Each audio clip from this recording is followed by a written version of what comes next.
Oke, selamat pagi bagi kita semua. Ini pertemuan yang keempat kelas A ya. Silakan dimulai dengan nyanyi dan doa.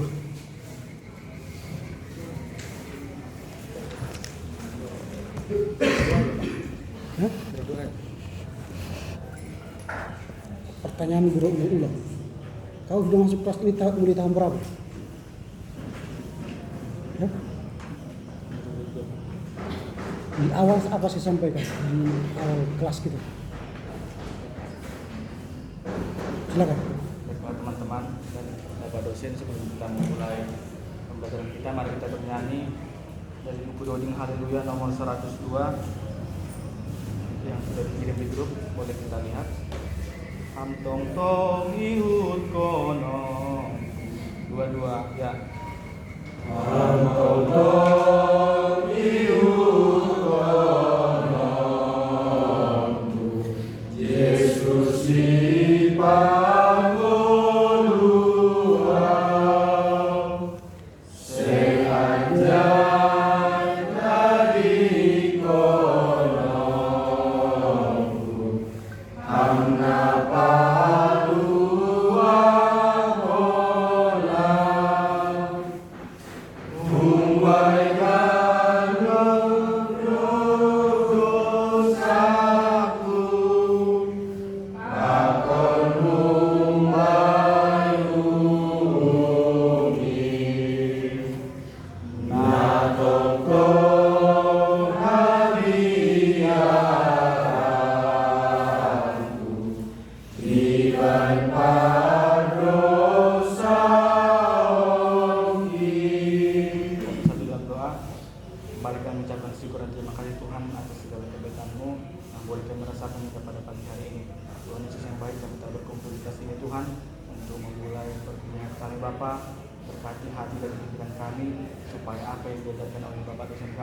boleh kami terima dan menjadi bekal dalam kehidupan kami. Banyak dosa yang kami perbuat Tuhan, hapuskanlah itu, supaya tidak terhalang kasih dan karunia-Mu yang hendak Kau berikan kepada kami. Inilah doa kami yang kami sampaikan melalui perantaraan Kristus Tuhan dan Juru Selamat kami. Amin. Namamu si Ega? Rudol. Hah? Rudol. Siapa? Rudol. Di mana kau kirim tadi lagu itu? Apa? Di mana kau kirim lagu tadi? Lagu yang kita nyanyikan? Grup diskusi Pak. Hah? Bukan Pak. Saya tidak masuk di grup diskusimu. Ini kelas filsafat. Nanti kirim lagumu ke filsafat. Ya. Untuk si Ega mengirim kembali ke sini. Silakan duduk. Oke, kita mulai kelas kita ini. Kita mulai kelas kita ini atau tidak?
Kok sulit ya mengerti? Apakah saya sulit mengerti bahasa saya dalam kelas ini?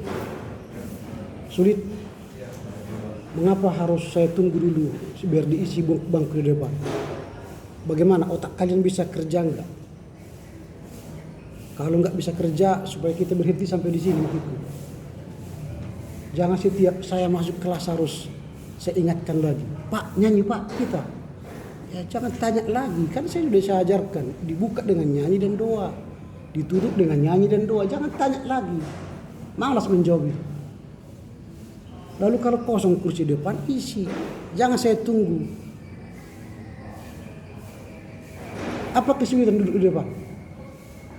Apa kesulitan kalian duduk di depan? Atau kita pindahkan aja kelas kita ini ke belakang saja. Biar kita pindah ke belakang. Saya di depan, di belakang aja duduk. Di mana kalian suka belajar? Di belakang atau di depan? Di depan. Supaya kita sepakati, di mana kalian suka duduk? Di mana? Di depan atau di belakang? Depan ya. Berarti minggu depan tolong diisi kursi depan. Ini kosong, pindah ke kursi ini.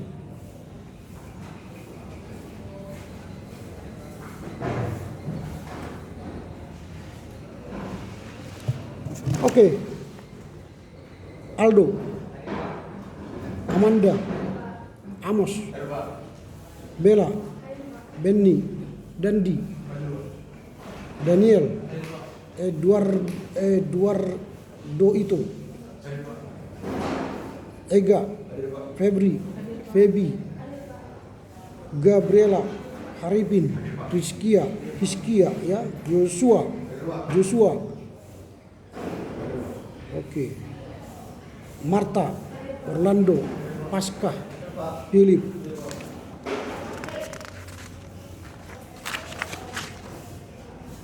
Rudolf, Ruth, Tulus, Via, Windy, Yasmin. Oke, ini kita semua sudah final 26 orang.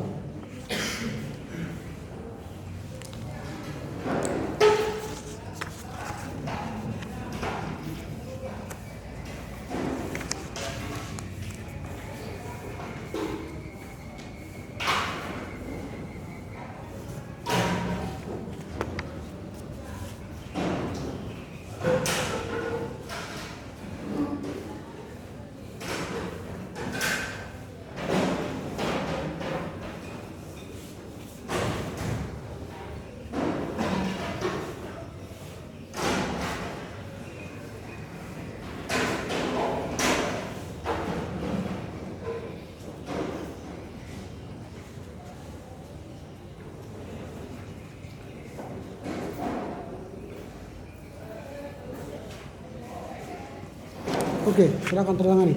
1 absen.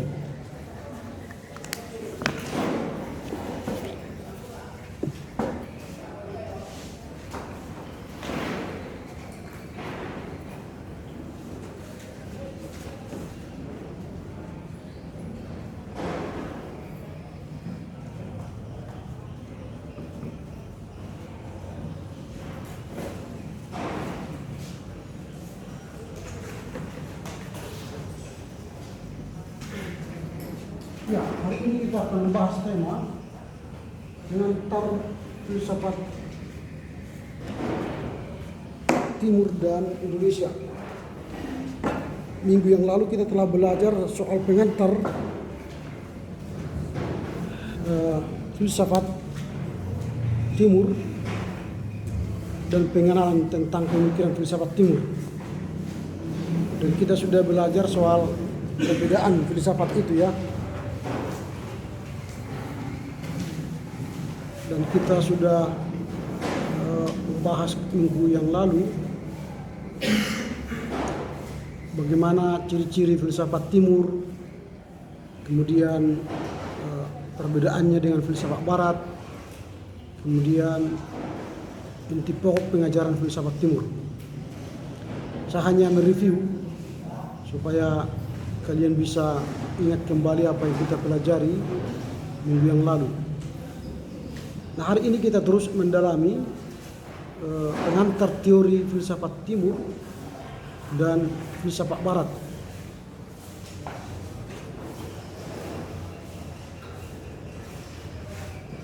Nah, tujuan dari pokok pembahasan kita hari ini supaya saudara bisa mengerti pemikiran filsafat yang berasal dari tradisi filosofi Asia yang disebut tadi filsafat Timur. Nanti kita akan melihat pandangan-pandangan filsafat secara khusus yang ada di Asia Pasifik ya, kemudian India, Tiongkok, Jepang, Korea, dan negara-negara Asia Tenggara lainnya.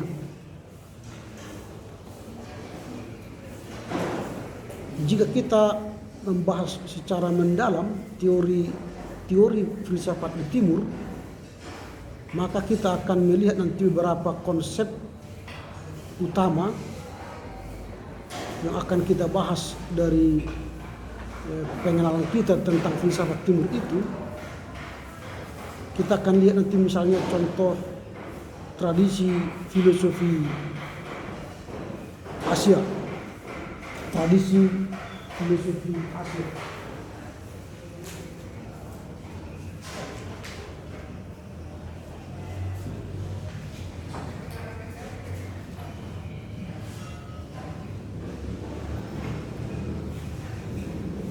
Sebelum saya uraikan ini, saya tanya dulu, apa arti filsafat itu kemarin?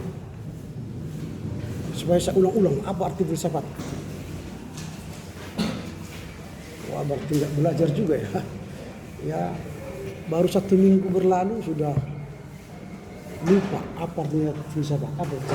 Ya, filsafat itu dalam teks besarnya adalah suatu pemikiran-pemikiran untuk mencari kebenaran tentang alam semesta ini.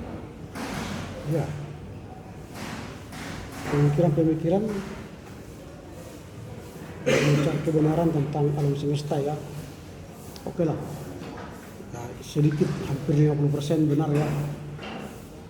Kemarin kita sudah bahas itu, tapi ternyata kita tidak begitu mendalami. Mungkin kalian ke istilah apa? Masuk kuping kanan, keluar kuping kiri gitu. Jadi bubar dari kelas ini, buyar semua gitu. Lupa. Membacanya pun nggak ada lagi. Nggak ada mungkin waktu kalian karena sibuknya mungkin kalian. Menteri mungkin kalian ya. Jadi nggak pernah lagi mengulang apa yang kalian pelajari. Saya tadi hanya review ya supaya tune in pikiran kalian kembali ke sini.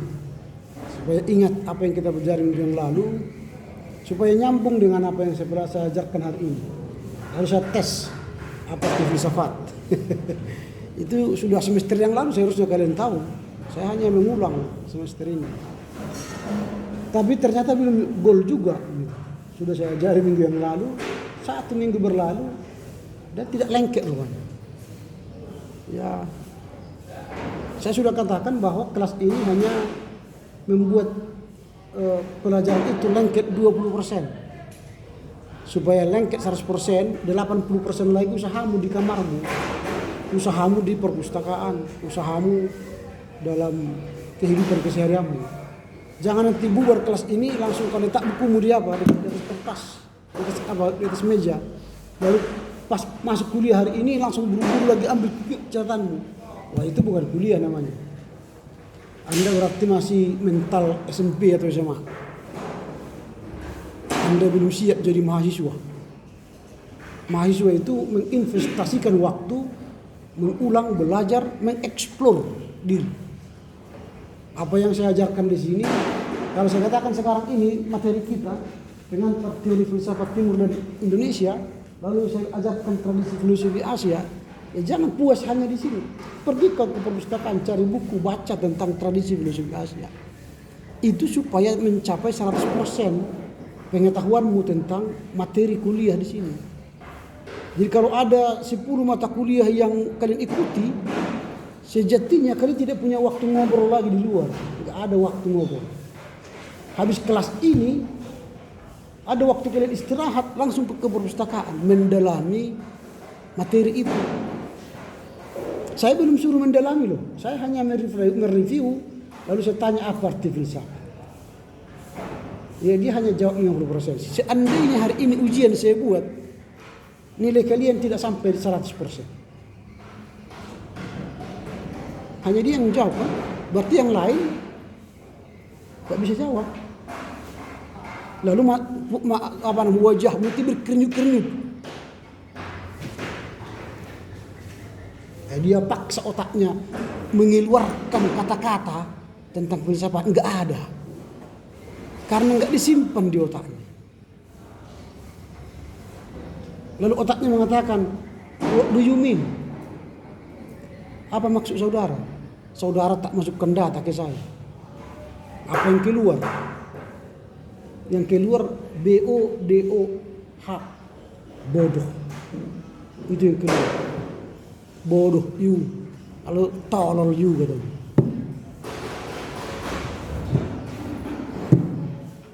Oke. Up to you lah ya. Saya hanya memantik otakmu kerja, tak mau ngerja sesuatu, udah silakan aja. Saya tambah lagi amunisi menggunakan filsafat ya, supaya tambah ilmunya berkembang. Jadi kalau saya katakan filsafat, harus ada di bayanganmu, di Asia itu, filsafat itu, yang gaya hidup, pandangan.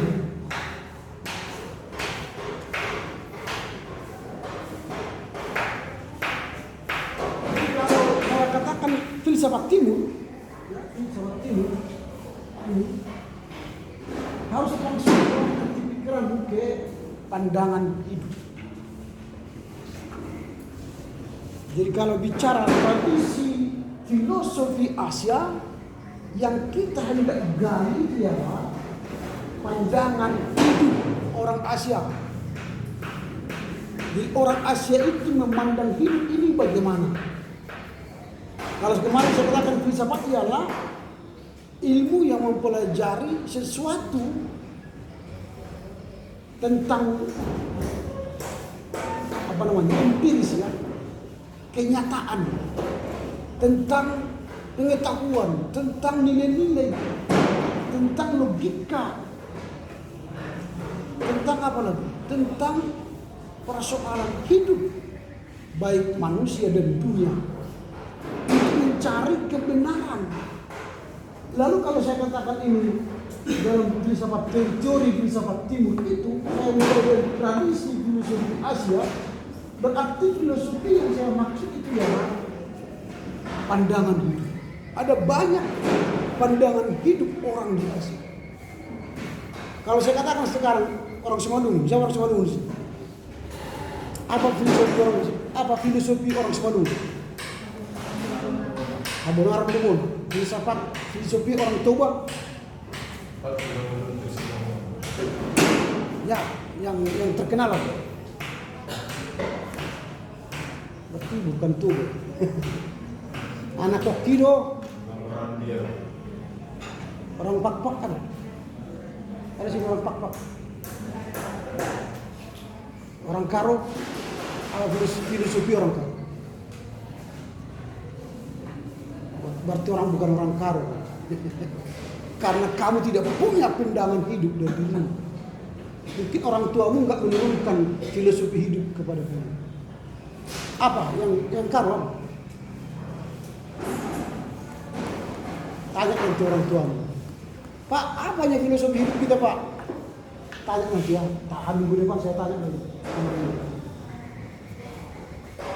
Yang tidak punya marga ada di sini jawab. Nggak ada.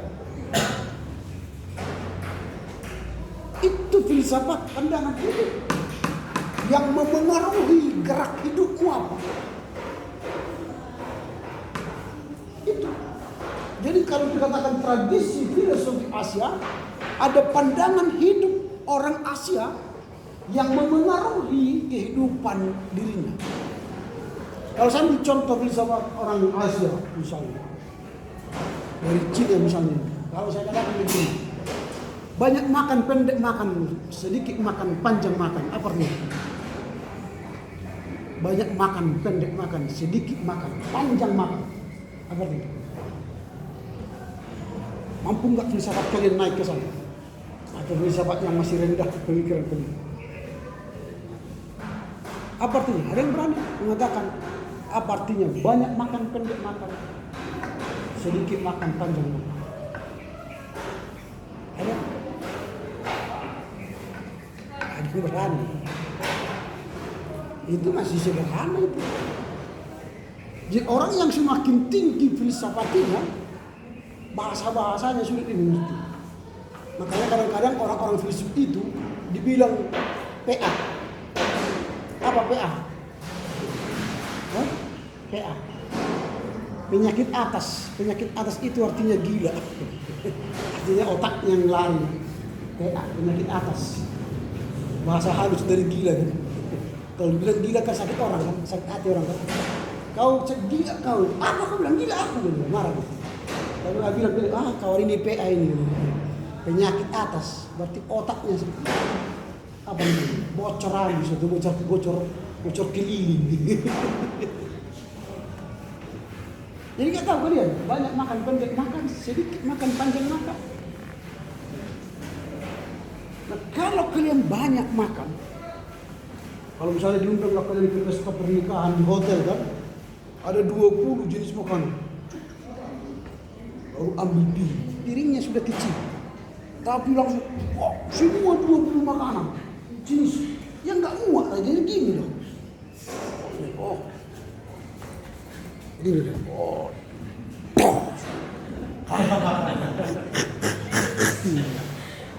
Semua mau dimakan. Akibatnya apa? Maka waktu dia makan pendek. Tidak lama. Mungkin dia usianya hanya 50.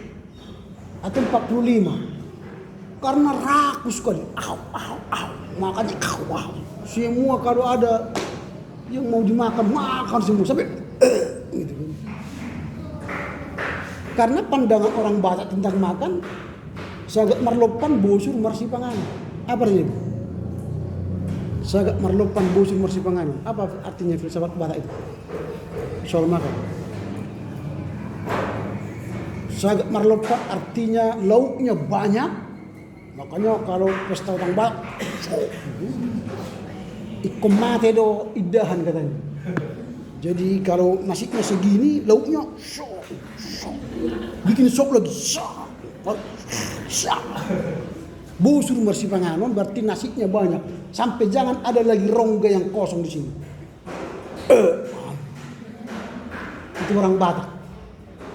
Diperhadapkan tadi banyak makan sedikit makan, maka kalau banyak kita makan berpotensi kolesterol, diabetes mellitus, apalagi darah tinggi, penyakit jantung, penyakit ginjal. Akhirnya waktu dia makan pendek, hanya 50 tahun. Hanya 45 tahun. Karena banyak makan. Waktunya makan pendek. Tapi kalau sedikit makan, jadi ada 20 macam makanan di pesta itu, jangan makan semua. Pilih mana yang cocok. Saksan udah sering, panggang apa lagi? Oh ada ini hotdog, wah. Ini nggak pernah ini, jarang harus ke pesta makan ini. Itu aja kalian makan. Ada di situ burger misalnya, burger atau salad. Di rumah kan nggak ada itu. Kalau saksan itu udah berkali-kali. Tapi lihatlah pesta orang Batak yang diserbu apa? Saksan. Kayak tak pernah makan saksan. Bong. Ya. Ngapa? Kalau saya ke pesta, lebih baik saya makan buah. Biar dulu mereka habis malam. Lalu lihatlah mana, oh ini. Makan aja. Makan secukupnya. Sedikit makan, panjang makan. Itu Alkitabiah itu. Berilah kami makanan kami yang. Jadi kenapa kau lobak? Kau ambil banyak-banyak.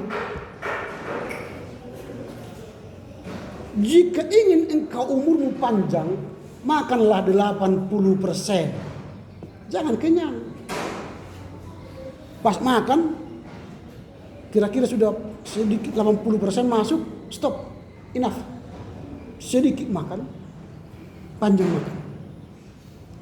Orang Jepang sampai 120 tahun itu karena makannya sedikit.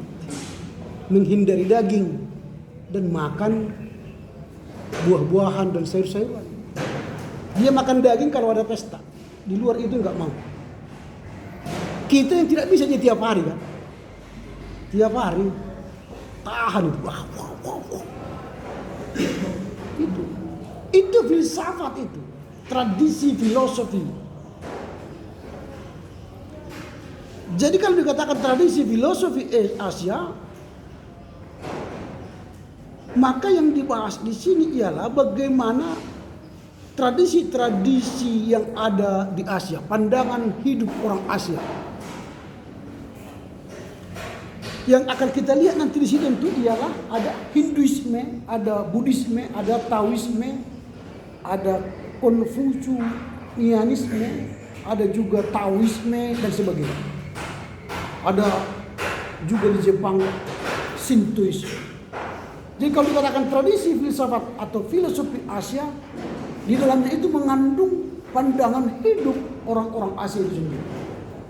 Jadi bagaimana orang Hindu melihat dirinya, orang Buddhis, orang Konfusius, orang Taoisme, orang Shintoisme melihat dirinya. Nah ini kalau kita nanti bicara soal pemikiran filsafat timur. Jadi kalau ditanya orang apa tradisi filsafat timur, ingatlah pandangan Asia itu atau pandangan orang timur itu pasti berkaitan dengan Buddhisme, Hinduisme, Taoisme, Shintoisme, Konfusianisme, itu akan berkaitan dengan itu semua. Itu yang akan dibahas kalau bicara filsafat timur dan tradisi filosofinya. Nanti akan kita urai lagi tradisi filsafat Buddhisme misalnya. Apa itu Buddhisme? Pandangan hidup Buddhisme itu apa? Pandangan hidup Taoisme itu apa? Nanti akan kita bedah itu baik dalam laporan baca saudara atau dalam tugas-tugas kelompok saudara. Kita urai lagi lebih dalam. Ini kan masih pengantar. Supaya nanti kalau saya katakan, sebutkanlah tradisi filosofi Asia itu apa?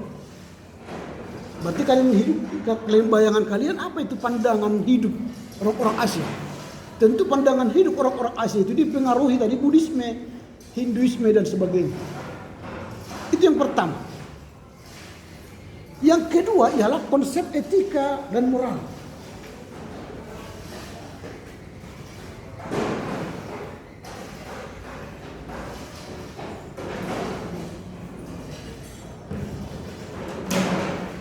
Jadi kalau kita bicara soal filsafat timur, tidak bisa lepas dari etika dan moral. Jadi kalau Rocky Gerung mengatakan, walau saya mengatakan kata-kata kritikan kepada pejabat publik, kepada presiden misalnya, itu wajar. Wajar di Eropa, Amerika wajar itu, karena pemerintah itu dianggap pejabat publik dan masyarakat melalui senatornya atau melalui kalau kita DPR-nya menjadi watchdog bagi presiden, anjing penggonggong bagi presiden. Artinya tukang mengkritik presiden supaya presiden itu melakukan amanah bangsa. Tetapi kalau tidak berfungsi watchdog itu, DPR misalnya atau senator itu, maka masyarakat pun bisa mengkritik pemerintah. Jadi mengkritik pemerintah atau pejabat publik itu wajar di negara maju. Dengan kata-kata kasar pun, entah kata-kata yang di luar nalar pun selalu. Tapi kita di Asia yang punya etika dan moral, maka selalu dikaitkan dengan kesopanan santunan, adab dan beradab. Apakah kita beradab? Apakah kita bersopan santun? Makanya kalau kita berjalan dari depan orang selalu katakan kan satabi gitu kan. Maaf, dia lewat. Kalau orang Jawa selalu mengambil sesuatu, mau ngambil ini, maaf, ambil dulu spidolnya. Kalau kita lewat satabi amang, lewat jawab ya. Satabi upu, satabi. Bahasa Arab apa satabi? Sintabi juga. Hampir sama, satabi. Semalungun. Apa? Semalungun. Kalau mau lewat, izin lewat apa? Satabi juga. Jadi hampir sama. Itu soal etika. Nah nanti kalau kita lihat baik di filsafat Hinduisme, Buddhisme dan Konfusiusme, etika dan moral itu juga tidak bisa dilepaskan. Makanya ketika mereka melakukan ritus-ritus agama, itu etika sopan santunnya luar biasa. Atau pakaian-pakaiannya pun luar biasa. Misalnya biksu, pakaian biksu itu kan pakai pakaian selendang panjang yang dililit kan. Dan kemana-mana mereka harus pakai itu, menunjukkan mereka biksu. Jadi dia biksu di vihara atau kelenteng, juga pakaiannya kemana-mana dia pakai biksu, baju biksu, botak. Kita pendeta di gereja 2 jam, habis itu pakaiannya masuk tas dan ganti pakaiannya jadi pakaian umum. Nggak tahu lagi masyarakat pendeta apa tidak dia, karena nggak ada bedanya kan, sudah sama dengan dunia. Dulu Katolik begitu, pastor atau romo itu kemana-mana mereka pakai baju romo.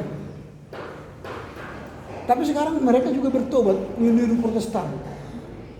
Mereka habis ibadah gulung pakaiannya lalu dicium, baru masuk dia ke tasnya.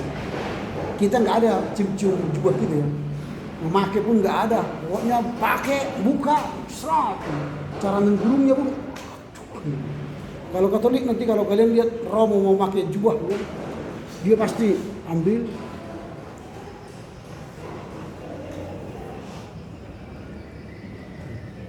baru dia pakai. Kalau mau buka pun nanti gitu, buka baru dia lipat, simpan. Sama seperti kalau baca kitab suci pun mereka kan gitu kan. Baik. Kalian pernah cium kitab enggak?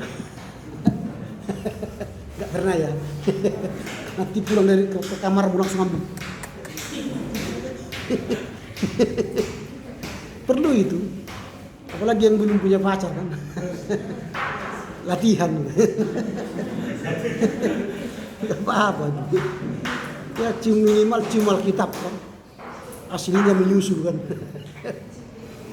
Itu yang kedua. Yang ketiga metafisika dan kosmologi.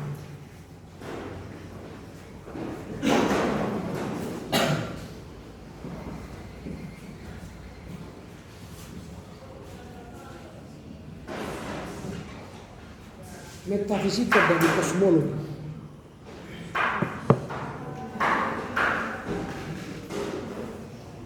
Nah, apa artinya kalau dikatakan metafisika dan kosmologi? Berarti ada keterkaitannya, ada siklus yang melibatkan alam dan dunia ini di dalam kehidupan filsafat timur. Makanya kemarin saya katakan ciri filsafat timur itu kan holistik dan spiritual. Masih ingat ya? Holistik dan spiritual.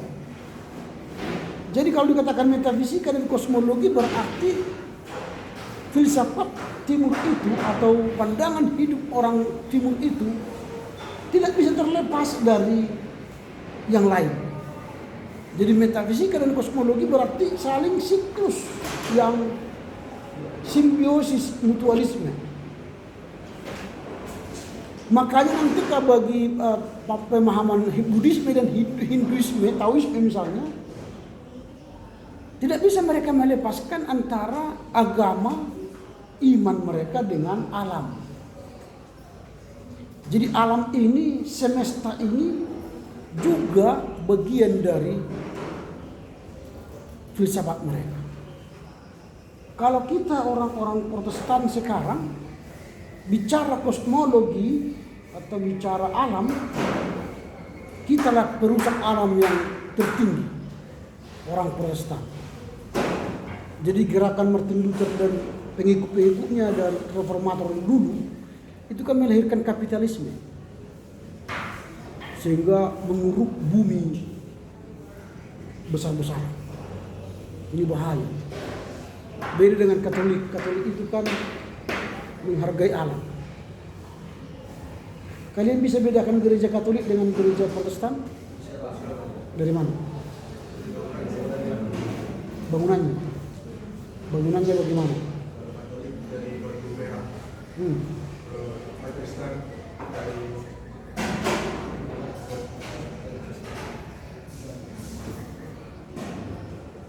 Oke, yang lain apa bedanya? Gereja Katolik dan Protestan. Berarti kalian tidak pernah perhatikan ya? Nah oke, ini silakan. kalau di gereja Katolik itu biasanya di luar gereja itu tidak dibersihkan. Berbeda kita kan seperti orang biasa, orang itu sendiri. Lalu tata ibadahnya dan dari pemimpin ibadah dan orang-orang kita terus beda. Mereka pasti identik dengan saling berbesar dan sebab. Saya tidak bicara ibadah ini, bicara filsafat ini. Filsafat. Kita mata kuliah filsafat. Oke, ini gereja terlampau jauh, mungkin kalian tidak bisa nangkap di gereja. Kalau sekarang saya tanya, ada beda rumah Katolik dan Protestan? Apa bedanya? Kalau di rumah Katolik biasanya ada lilin dan ada patung salib Yesus. Yang lain apa? Ini bicara soal kosmologi ya, metafisika dan kosmologi. Jangan lari kemana-mana. Ini kita mata kuliah filsafat, bicara kosmologi. Oke, saya bantu. Kadang memang ada sulit dari memahami. Seandainya ini bangunan atau tanah. Kalau seandainya ini gereja bisa ambil contoh ya. Nah ini GKR. Ini Kristen Roma Katolik ya. Ini Protestan. Bicara filsafat. Jadi kalau orang-orang Katolik biasanya membangun gereja itu begini ya.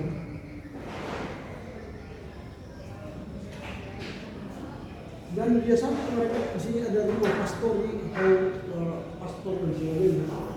Ini kan altar dari sini, pintu, kalau di sini pasti tumbuh pohon rindong. Sampai di sini pohon rindong. Kalau di sini pagar rindong. Di sini juga pohon rindong. Pasti ada space tumbuh pohon rindong. Itu gereja Katolik. Pernah lihat gereja Katolik seperti itu? Banyak pohonnya, banyak tamannya kan, lahan kosong. Banyak lahan kosong daripada gereja. Lalu ini Protestan, bangunannya habis.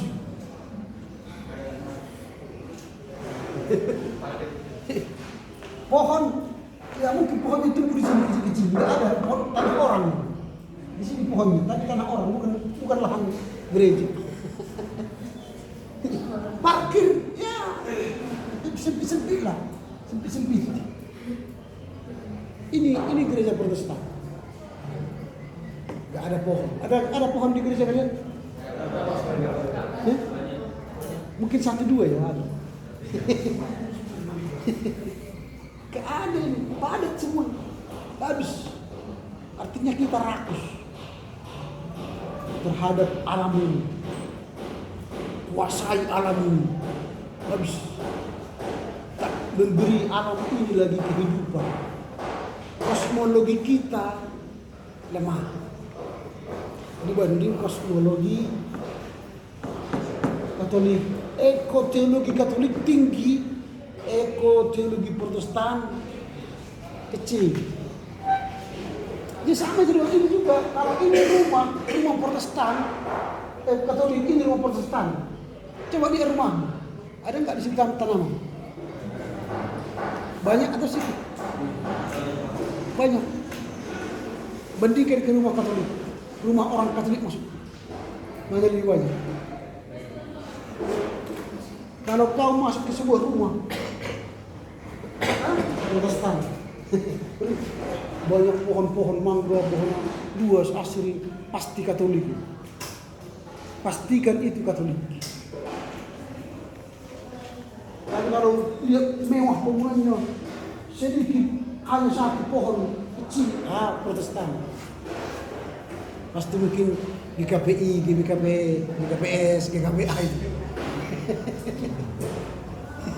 Itu bedanya. Soal metafisika dan kosmologi itu kan soal pandangan hidup. Orang Protestan maunya semua sama dia. Jangan ada orang. Aku. Orang Katolik, alam ini pun memberi hidup bagi saya. Maka saya harus bersahabat dengan alam. Itu orang Katolik itu. Dia lebih maju mereka secara filsafati dari kita. Tidak rakus. Orang Katolik itu tidak rakus. Coba Protestan. Kalau pastor ini habis dia khotbah di gereja lain, dia pulang, dia store apa yang dia dapat ke bendahara gereja. Karena apa? Gereja telah memberi dia makanan, minuman, pakaian, rumah. Dia kasih. Kita sudah dapat gaji, dia khotbah ke gereja lain, nggak ada kasih ke orang, masuk semua, pulang dia dulu. Ayo makan, oh enggak, aku banyak kerja, enggak bisa. Untuk dia semua. Jangan-jangan istrinya ngajak makan minum apapun enggak mau dia. Ya Pak minum jus, enggak aku sih enggak aku gitu. Itu Protestan. Kalian orang Protestan. Makanya rakus. Greedy. Mulailah kepada dirimu sekarang. Saya Protestan apa Katolik? Ubah cara pikirmu. Banyak makan, pendek makan, atau sedikit makan, panjang makan. Sekarang rubah cara berpikirmu. Kalau kau pergi ke pesta, ingat dirimu Protestan atau Katolik. Ingat, berilah kami makanan kami yang yaitu Tuhan secukupnya. Ini aja. Gitu. Karena kita gini, kalau nggak makan nasi nggak makan katanya. Dia sudah makan bakmi keriting satu. Ya, dia makan mie ayam satu. Habis itu, ayo belum makan kita, yuk makan katanya. Udah dua mangkok dia makan, belum makan katanya.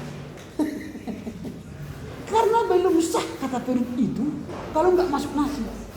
Itu soal ini yang kita masukkan ke otak kita, makan itu nasi. Padahal satu mangkok mie ayam, satu mangkok mie keriting sama dengan satu piring nasi. Tapi karena kita set secara komputer di pandangan hidup kita hanya nasi lah makan, ini bukan makan, maka kalau makan itu 10 piring ini, itu belum makan. Maka kamu akan tetap merasa lemah. Tapi kalau kau makan sepiring nasi tanpa datang pun ini, kau sudah menganggap dirimu kuat. Mengapa terjadi begitu? Karena ini.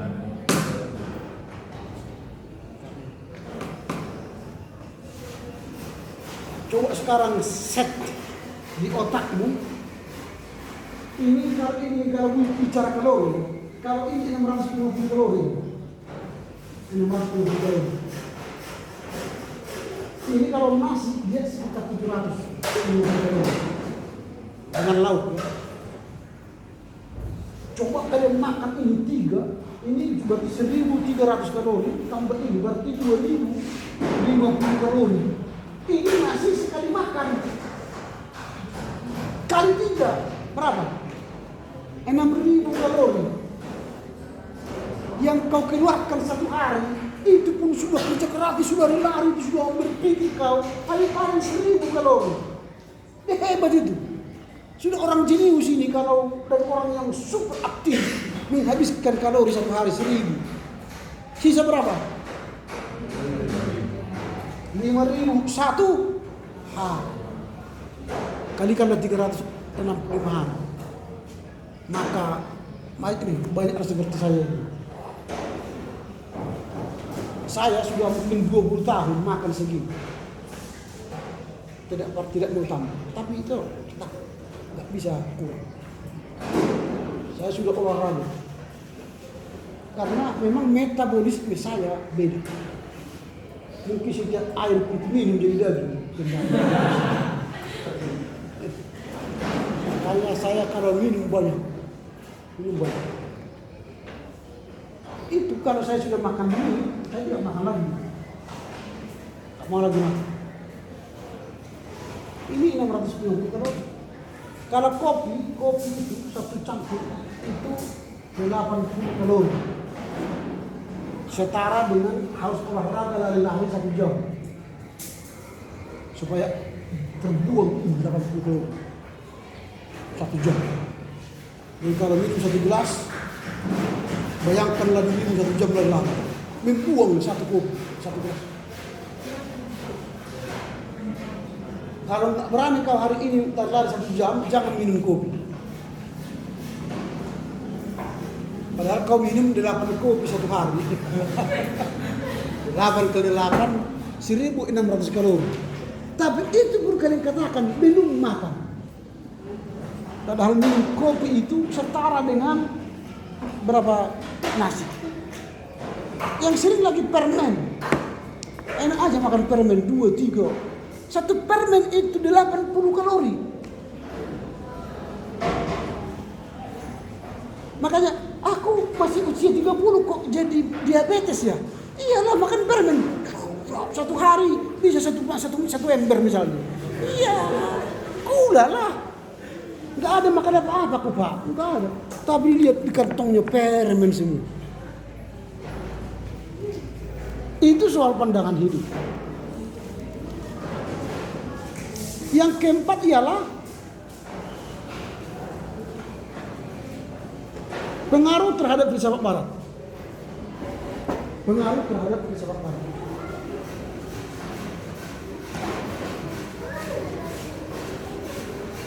Jadi kita sendiri dibayang-bayangi oleh filsafat barat.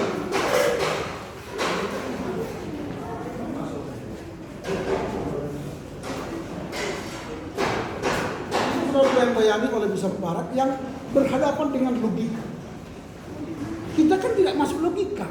Saya katakan filsafat timur itu lebih pada magis, pada batin, pada iman. Padahal filsafat barat berkiblat kepada logika. Sehingga kita selalu berpikir filsafat kita ini enggak ada bandingannya dengan barat.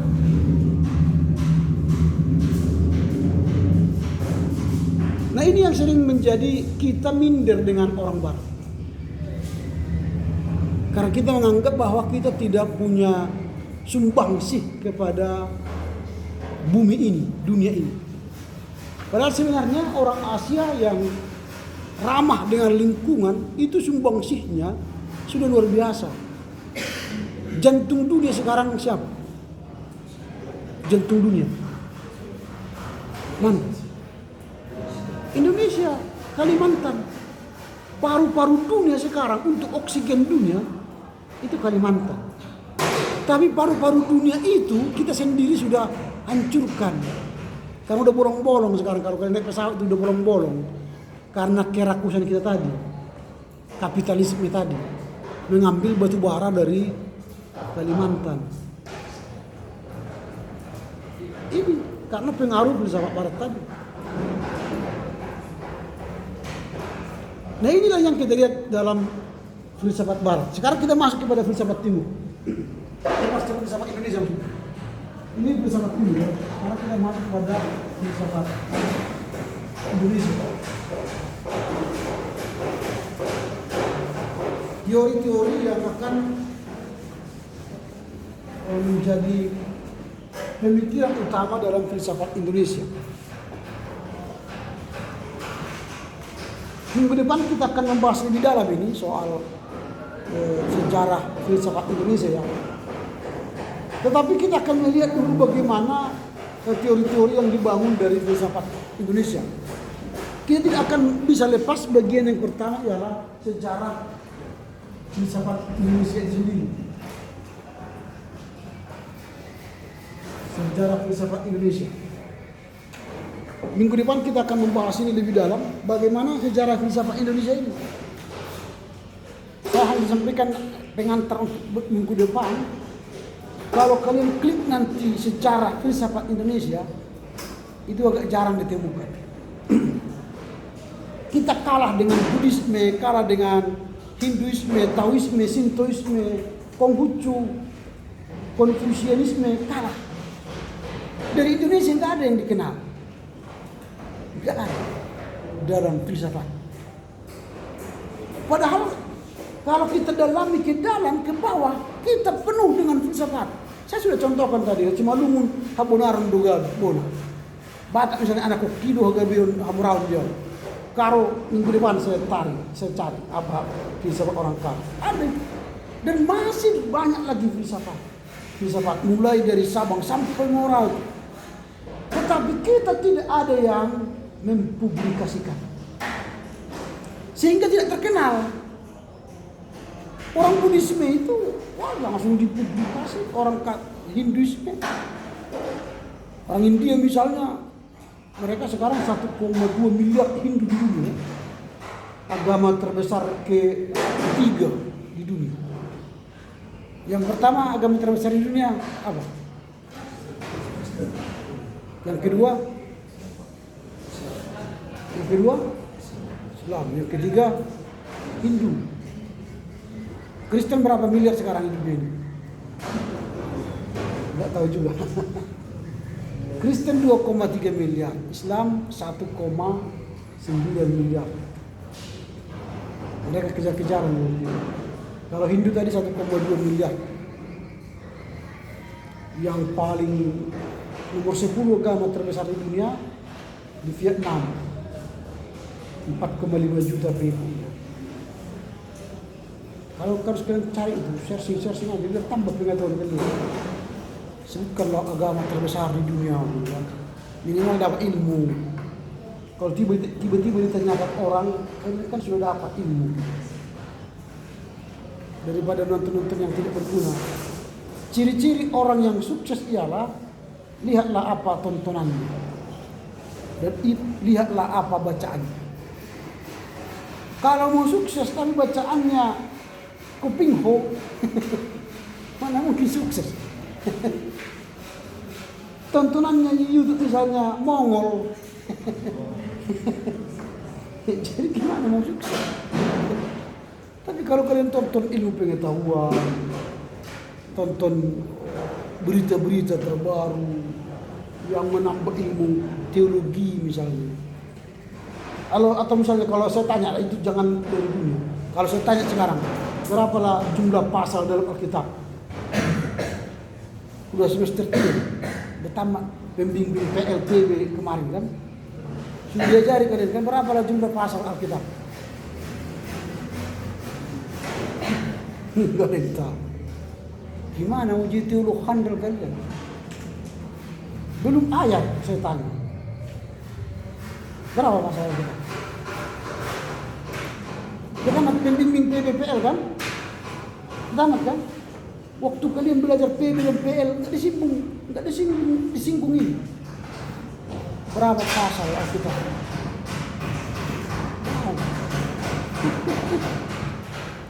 Wah, kalah kalian berarti dengan anak-anak SMP. Kalah sekali. 1188 pasal. Lalu baca dulu Mazmur 118 ayat 8. Mazmur 118 ayat 8. Apa sih?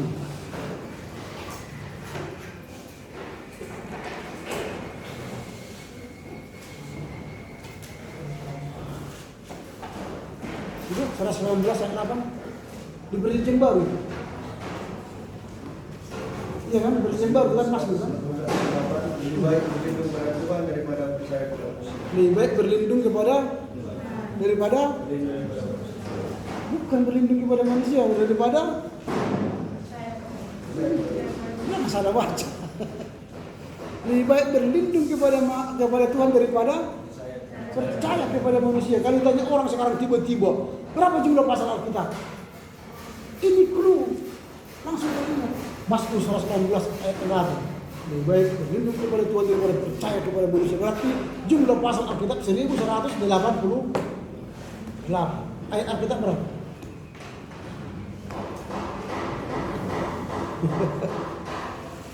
Oh, kernik-kernik kan begini. Kalau tidak kamu masukkan datanya nggak keluar itu. Jadi harus kamu masukkan data itu supaya dapat di otak kita 31.171 ayat. Bisa hafal ini semua? Hafal? Ada orang hafal di dunia ini? Mungkin nggak ada sampai mati belum kiamat ini nggak ada. Karena iblis selalu kuat mengambil ayat-ayat itu dari Alkitab, dari otak kita. Apalagi tidak kau ulang-ulang. Mungkin kalau saya tanya sekarang apa ayat Alkitab yang kau tahu, paling kalian tahu Kejadian 1 ayat 1. Pada mulanya Allah menciptakan langit dan bumi. Titik. Itu saja. Yang lain ada? Apa ayat Alkitab? Itu pakai Apa? kita dalam sekali katakan Apa? kita dalam kumpulan sekali katakan Itu ayat Sidim. Paling ayat Sidim itu semua. Kau apa ayat Alkitab? Saya masuk ke 10 Pak. Apa? Janganlah takut sebab aku menyertai engkau. Jangan bimbang sebab aku menyalamu. Aku menyembuhkan bahkan akan menolong engkau. Aku akan membawa engkau dengan tangan kananku dan membawa kemenangan. Itu ayat Sidim kan? Paling ayat Sidim kalian hafal. Dari Kejadian 1 ayat 1. Karena sejak kecil pada mulanya Allah menciptakan langit dan angin tepuk tangan. Lengket itu karena sudah 5 tahun kau katakan itu 5 tahun maka lengket. Ini ayat Sidimu ini karena kau hafal ini, karena kau baca. Ketika ada orang memberi nasihat, inilah ayat hidup, pegangan hidupmu, harus kau baca-baca. Inilah pandangan hidupmu, pandangan hidupmu. Ini karaktermu, lalu kau baca ulang, akhirnya lengket. Hanya 2 kan? Yang kau tahu kan? Karena itu baca Alkitab supaya lengket banyak. Siapa yang sudah tampak baca Alkitab, Kejadian sampai Wahyu? Enggak ada. Wow. Ini sekolah tinggi teologi atau sekolah tinggi kehutanan ini? Orang setinggi sekolah tinggi ekonomi atau fakultas hukum USU pun baca kitab berulang-ulang. Ini mahasiswa teologi membaca kitab berulang-ulang. Ini semester 1 sudah saya suruh mereka baca kitab mulai Kejadian sampai Wahyu. Apakah mungkin saya kuat kasih kalian membaca kitab lagi? Saya bukan pembimbing PLPB. Saya mengajar filsafat. Saya hanya menyarankan jika kau ingin jadi pendeta, bacalah kitab dari Kejadian sampai Wahyu. Kalau ini tadi 31.171, kalau kalian baca sampai bulan Desember tamat berarti 297 ayat ayat lah.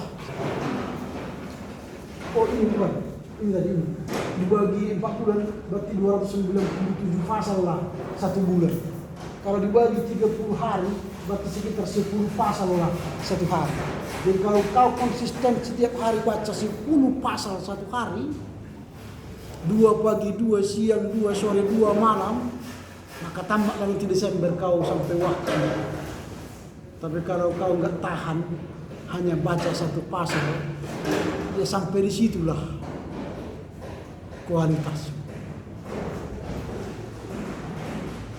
Kalau kau tidak punya investasi waktu membaca Alkitab, memberi hati membaca Alkitab sebagai sumber kebenaranmu, bagaimana mungkin Tuhan memberi kau kesuksesan?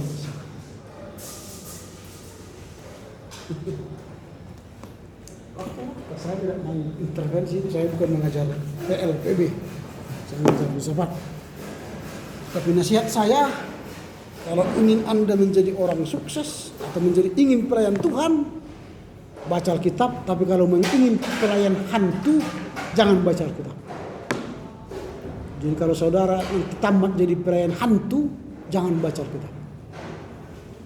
Tapi jika Anda mempersembahkan dirimu secara totalitas untuk Tuhan, bacalah Alkitab. Dan saya sarankan belilah Alkitab baru. Jangan pakai lagi itu. Pakai Alkitab terjemahan baru 2 yang sudah diterbitkan lembaga Alkitab Indonesia. Siapa yang mau membeli nanti hubungi LAI, dan setiap Anda pergi ke sana katakan nama saya supaya kalian bisa diskon. Kelas 1 tingkat 1 sudah pergi ke sana membeli, dan saya telepon LAI supaya kalian diberi diskon. Tapi kalau kalian mau pateng-tengan ke sana beli, nggak apa-apa. Tapi jangan harap diskon kan. Oke. Saya hanya miris hati kalau ada mahasiswa teologi tidak baca Alkitab. Mungkin kalian salah tempat. Ini bukan sekolah kalian. Mungkin kalian baca buku-buku Kopingho, berarti sekolah tinggi Kopingho Indonesia, ke sana lah kalian. Atau mungkin lebih banyak nonton TikTok, kalian masuk sekolah tinggi TikTok aja. Sekolah tinggi TikTok Indonesia, di sana aja lah kalian. Supaya setiap hari kerjanya nonton TikTok saja.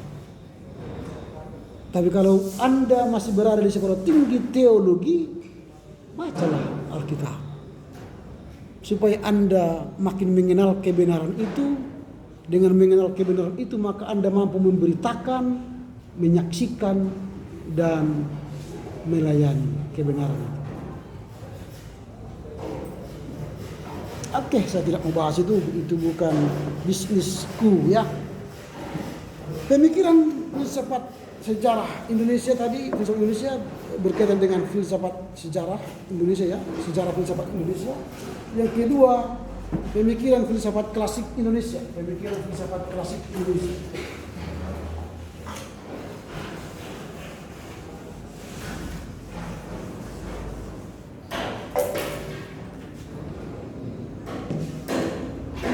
Pemikiran filsafat klasik Indonesia.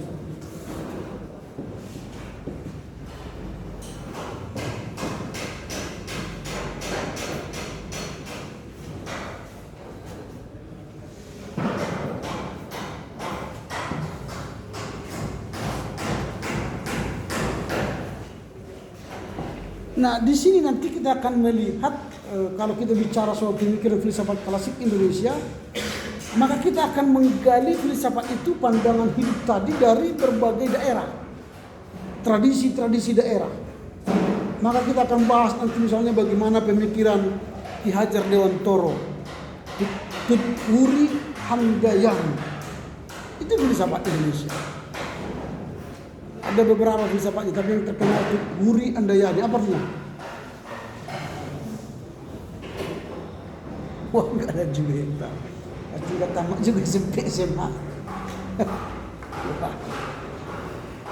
Ada Raden Ajeng Kartini, nanti kita akan bahas itu. Raden Ajeng Kartini, ada Soekarno,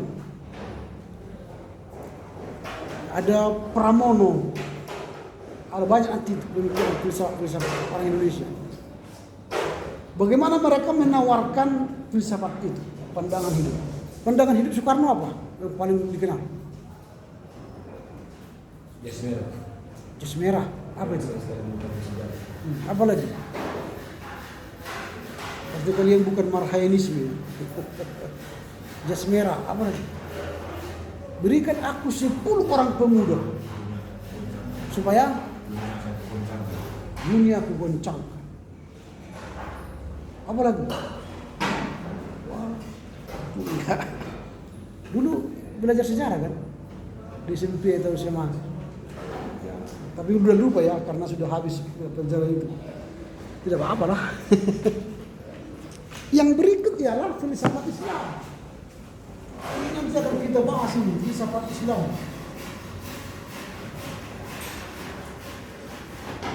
Bagaimana filsafat Islam Jawa, filsafat Islam di Madura, filsafat Islam di Sumatera, Itu berbeda-beda. Bagaimana Islam itu bertemu dengan budaya Nusantara. Maka nanti akan ada filsafat itu Islam Nusantara. Ada Islam moderat sekarang yang dikembangkan negara. Bukan Islam di Indonesia. Kalau Islam di Indonesia, maka banyak orang menjadi orang Arab di Indonesia. Pakai kerudung, pakai tutup, makan pun, minum. Islam di Indonesia itu, dia menerapkan Arab, filsafat kehidupan Arab di Indonesia. Makanya banyak terorisme ya. Banyak orang yang bernafsu menjadikan negara Islam. Itu karena mereka Islam di Indonesia, bukan orang Islam Nusantara. Jadi filsafat Islam ini nanti banyak sekali. Sama seperti orang Kristen. Kalian ini Kristen Indonesia atau Kristen di Indonesia? Kristen? Kristen apa kalian? Kristen di Indonesia atau Kristen Indonesia? Kristen Indonesia. Mana yang benar? Yang kalian hidup sekarang ini apa? Kristen Indonesia atau Kristen di Indonesia? Kristen Indonesia. Apa buktinya saudara Kristen Indonesia? Kalau ke gereja kalian pakai apa? Pakai jas atau pakai sarung? Pakai ulus? Pakai apa kalian ke gereja? Pakai jas ya? Itu Indonesia atau Eropa?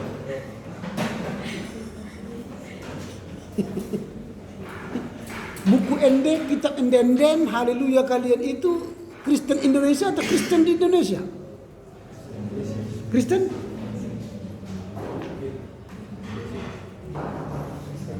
Kristen apa? Kristen Indonesia atau Kristen di Indonesia? Indonesia. Kau gereja apa? Sudah kau cek semua lagu-lagu kalian itu? Lagu-lagu Karoka itu atau lagu-lagu Eropa yang diterjemahkan ke bahasa Karo? Bukan beberapa, banyak. Jangan beberapa berarti 10. Lagu Karonya 10. Selebihnya lagu apa? Terjemahan. Kau PKPS? Apa? PKPI. Udah kau lihat buku endem? Banyak di situ buku lagu-lagu Batak atau lagu-lagu Eropa yang diterjemahkan. Yang mana paling banyak? Terjemahan. Masih Kristen Indonesia atau Kristen di Indonesia? Teologi yang kau pakai teologi Paulus atau teologi Indonesia?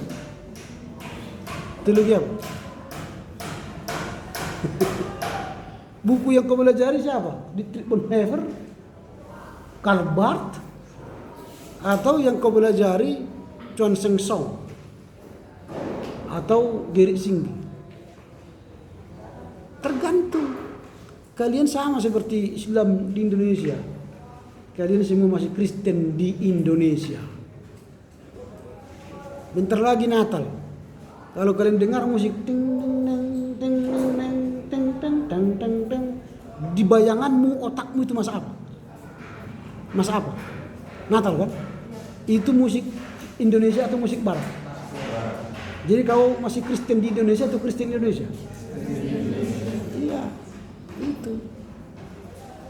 Kalian masih Kristen di Indonesia. Kalau kita studi ke luar negeri bangga sekali kan. Tapi kalau studi dalam negeri kayak sepele. Karena ingin menjadi Kristen di Indonesia. Kalau ingin jadi kalian Kristen Indonesia, lahirlah di sini, besar di sini, belajar di sini, gali teologi di sini, dan bumikan teologi di sini. Itu filsafat.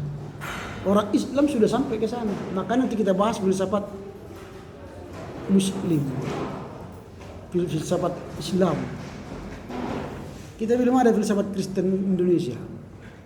Belum ada. Masih etika filsafat mereka sana yang kita pakai. Dan bangga kita mengutip pemikiran-pemikiran Barat dalam tulisan-tulisanmu kan.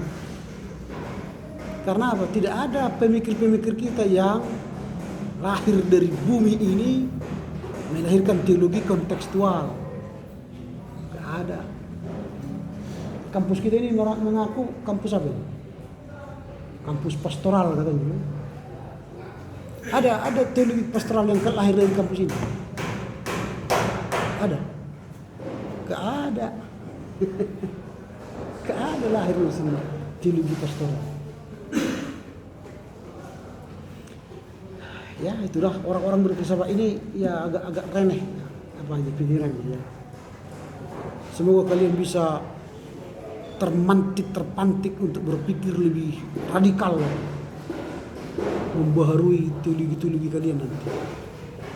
Itu fungsinya filsafat ini kita bahas, supaya Anda tertantang nanti menjadi seorang filsuf yang teologis, yang membongkar paradigma gerejamu, paradigma teologi gerejamu untuk menjadi lebih kontekstual.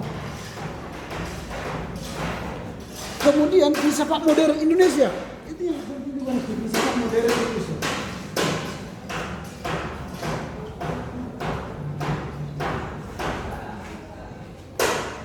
Kita akan melihat bagaimana orang-orang Indonesia mulai membangun filsafatnya secara modern supaya dikenal dunia publik. Jadi kita tidak lagi menjadi seperti katak dalam tempurung.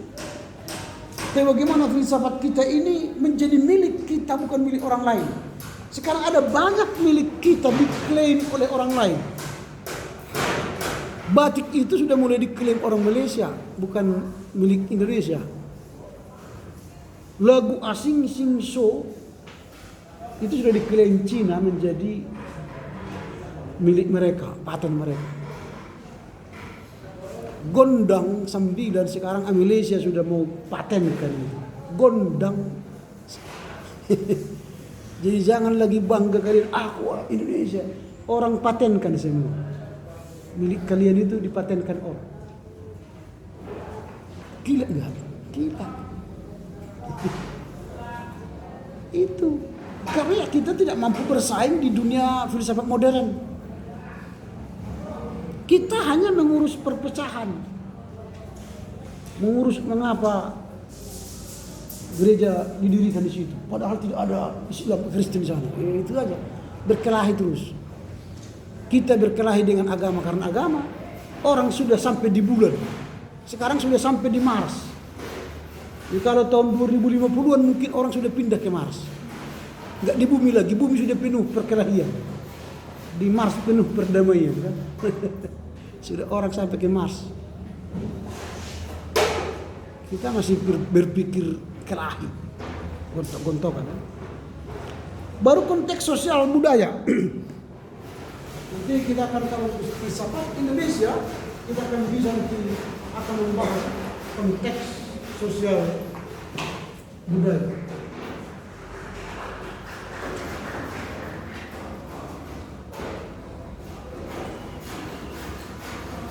Indonesia ini ratusan atau bahkan ya hampir 200 sekian budaya ramai. Bahasa daerah di Indonesia berapa? Berapa ratus? Bahasa daerah. Wah itu nggak tahu juga ya. Saya tulis aja lah daripada nunggu lama-lama ya. Bahasa daerah di Indonesia itu ada 137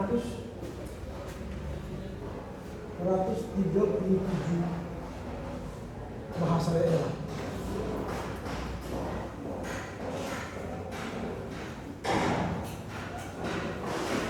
Dan Alkitab yang sudah diterjemahkan ke bahasa daerah sampai sekarang masih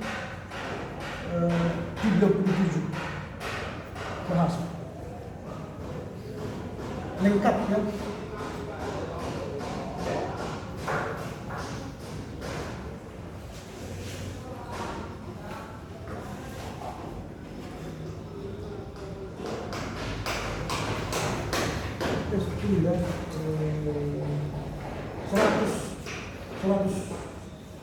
Sudah 103 bahasa.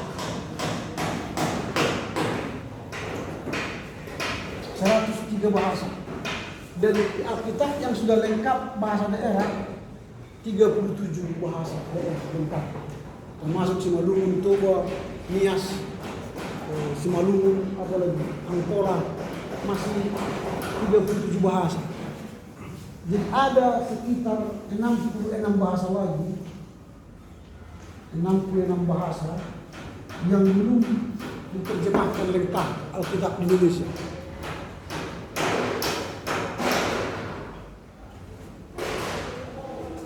Itu berarti satu bahasa diterjemahkan, satu misalnya bahasa Angkola misalnya diterjemahkan Alkitab ke bahasa Angkola, membutuhkan waktu 20 tahun. 20 tahun. Jadi kalau dikalikan 66 kali 20 tahun berapa itu?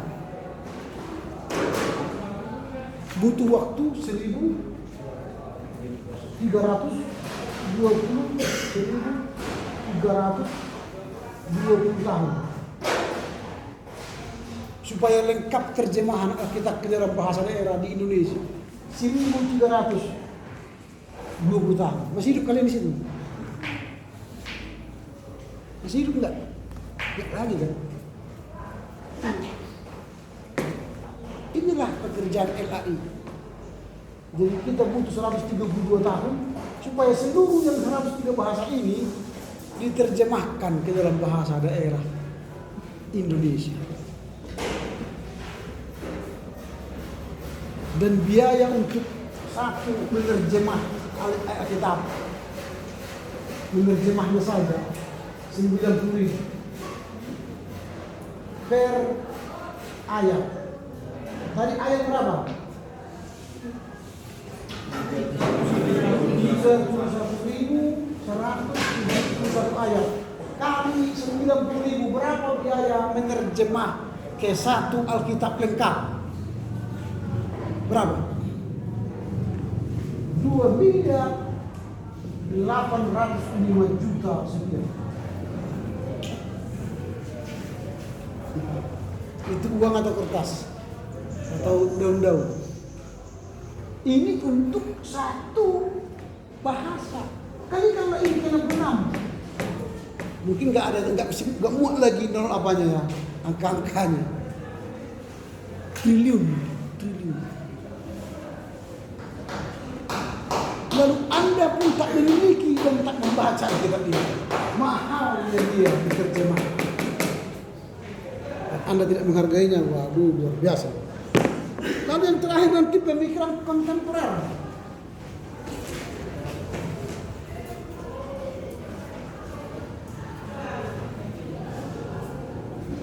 Pemikiran kontemporer.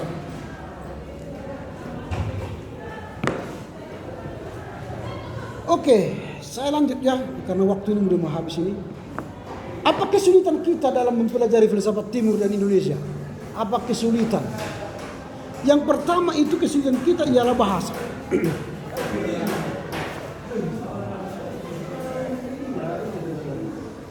Ini kesulitan belajar filsafat Timur dan Barat soal bahasa.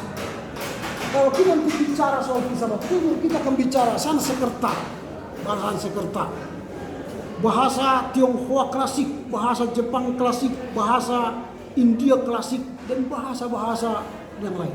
Itu susah untuk memahami filsafat Timur. Bahasa Jawa, Kromo Inggil misalnya, bahasa banyak sekali, atau bahasa Batak yang Tulen.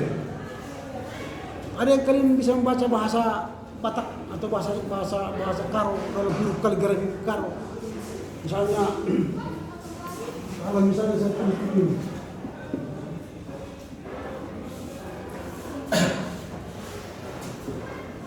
Apa bacaan ini? Kok bisa? Tidak orang Batak kan ya. Jadi orang lain sudah. Jadi kalian bisa belajar bahasa Ibrani, bahasa Batak. Kalian bisa membaca. Itu kan Foras. Atau misalnya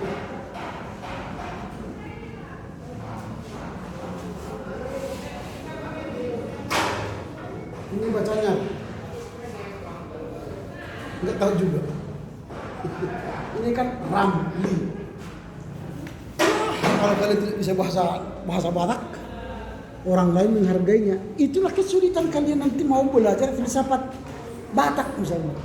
Karena kalian tidak bisa membaca aksara Batak, aksara Karo, aksara Simalungun. Sedangkan aksara Latin aja kalian nggak bisa pahami, apalagi aksara itu kan. Itu pertama. Yang kedua, konteks budaya. Ini membuat arti keseluruhan kita, konteks budaya.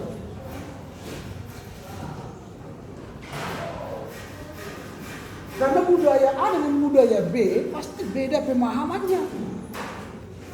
Dan tidak ada satu daerah pun yang hampir sama budayanya. Budaya Karo ke Simalungun jauh beda. Di Karo kalau menikah dengan tim manu, iya kan? Sore, baru besoknya pestanya.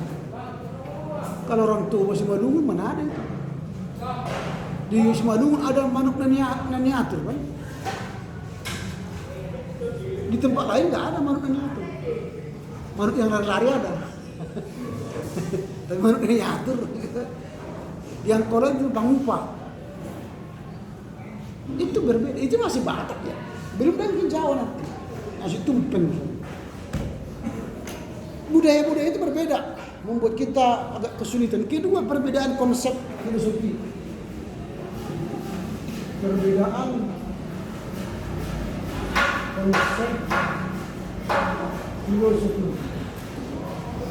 Misalnya bagi orang Jawa itu filsafatnya misalnya kumpul kumpul orang kumpul, yang penting mangan orang mangan, yang penting kumpul. Maka tidak makan, yang penting kumpul. Itu orang Jawa. Kalau kita beda kan soal kumpul ini. Kalau kita merantau ke Jawa misalnya ke tempat lain, orang Batak ini, saya tidak akan pulang jika tidak berhasil.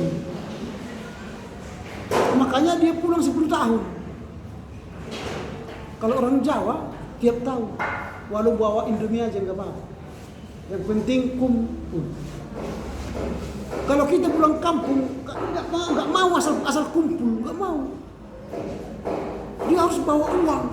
Kadang nanti gede, nggak mau pulang kau. Minum, bayar itu yang dikirim. Kalau nggak kita bayar, ngapain kau merantau? Kere kali kau kan, tak usah kau pulang. Itu kan soal beda pemahaman. Kalau mereka yang penting kumpul, tak usah bawa apa-apa.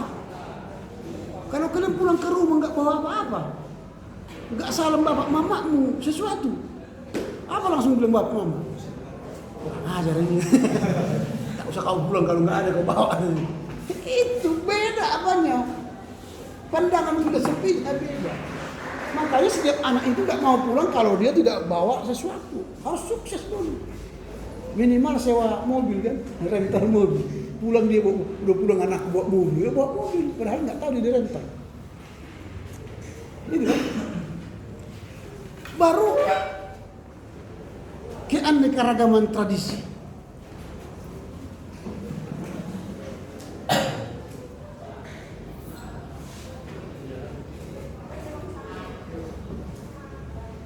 Nah, tradisi ini berbeda-beda. Tradisi itu kan kebiasaan hidup ya. Ada banyak di daerah kita berbeda tradisi. Kalau misalnya di katakanlah Simalungun, setiap ada adat itu harus merdalan demban panukunan. Ambil makan. Kalau di Toba nggak ada demban panukunan, yang ada pinggan panukunan. Kalau pinggan panukunan harus ada yang merah-merah di situ di atas kan, atau biru kan. Namanya pun pinggan panukunan. Kalau di Simalungun demban panukunan. Nah itu kan beda tradisi, kebiasaan. Ada juga beda tradisinya begini. Bagi orang meludah itu tidak apa-apa. Tidak apa-apa.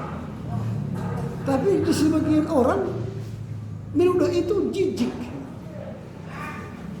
Makanya kalau kalian pergi ke Papua, kalau ada orang meludah, jangan marahin. Ya, jangan marah. Karena bagi mereka biasa. Makanya di Papua itu tidak ada tulisan dilarang merokok. Yang ada tulisan dilarang meludah di sini. Karena kan mereka makan apa? Pinang atau sirih. Enggak bisa lagi. Makan ding itu merah-merah enggak apa-apa bagi mereka itu. Itu warna-warni kehidupan. Coba kita melihat itu. Aduh. Masuk ke dalam pun enggak mau kita lagi. Saya pernah ikut pelatihan di Balaiyoto Malang. Di Balaiyoto itu bukan terpusat di GKJW. Lalu saya di bawah, orang Papua di atas. Ada tong sampah seperti ini kan, lantai 2 tempat itu kan.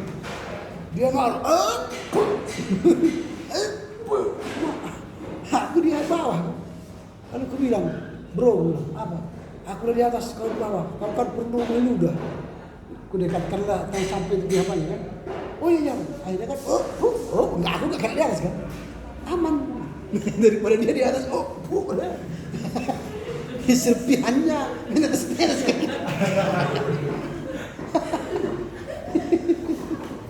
Itu soal tradisi itu. Bagi mereka itu kekayaan gitu ya. Bagi kita bukan kekayaan, kejijikan itu.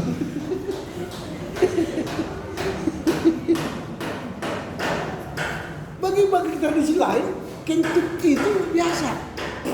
Ya, gak apa-apa. Kan bagi kita yang lain, kentut itu kan jijik. Kali kentut gitu ya. Kentut kedengaran yang jijik. Kalau kentut tidak tahu, masalah.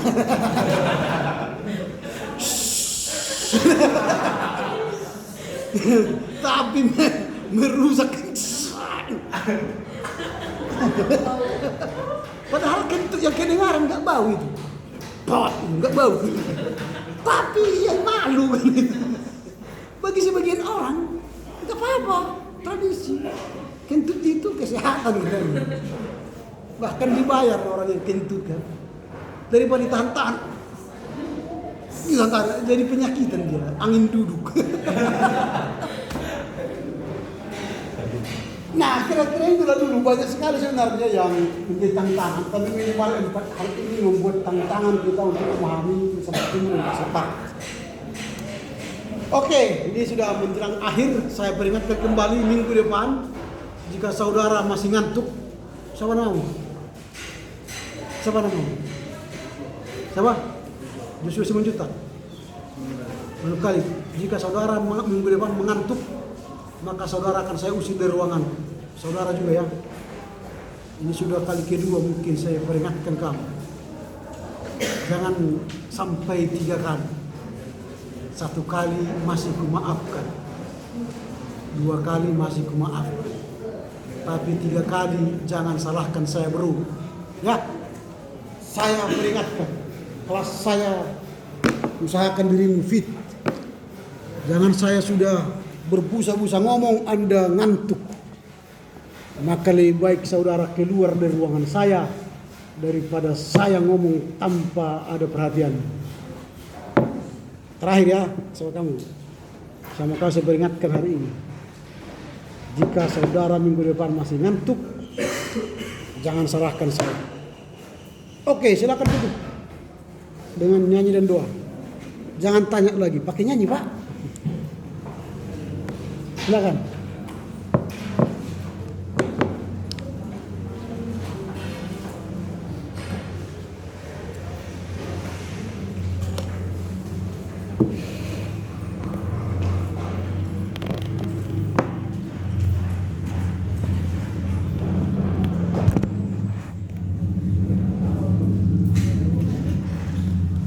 Mana absen kita?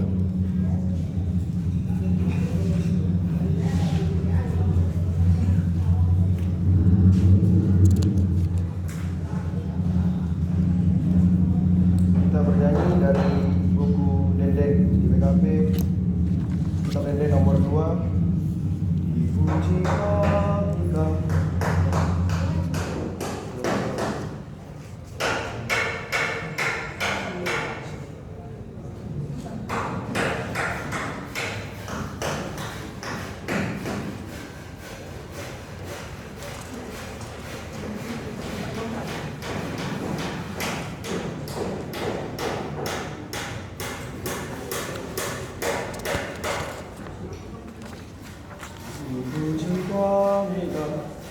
batasi beri. Kita nyanyikan. Dipujilah Engkau, dibatasi beri. Lalu ende si Maria, suarira seni kawali kami serbat terus berjuang. Selamatkan kawan sirang mandue dan Tuhan rasa senarante. Selamatkan kawan sirang mandue dan Tuhan rasa senarante. Mari kita bersatu berdoa. Ya Allah Bapa kami yang kami puji dan kami sembah, kami bersyukur Tuhan atas berkat dan berkat Tuhan kepada kami pada saat ini, pada hari ini. Tuhan, tadi kami sudah melaksanakan pekerjaan kami dengan Bapak sekali. Karena Tuhan, dengan pelajaran yang diberikan kepada kami bisa mendalami lagi, kami lebih lagi belajar. Agar Tuhan kami tahu apa tujuan kami berada di kampus kami. Kami juga berdoa untuk Bapak kami. Berkati dia Tuhan dengan kekuatan dan kesabaran yang selalu dalam hidup kami. Dalam nama Tuhan, dalam nama Yesus Kristus kami berdoa dan mengucap syukur. Amin. Kau gitu kelas. Iya. Tanda tangan.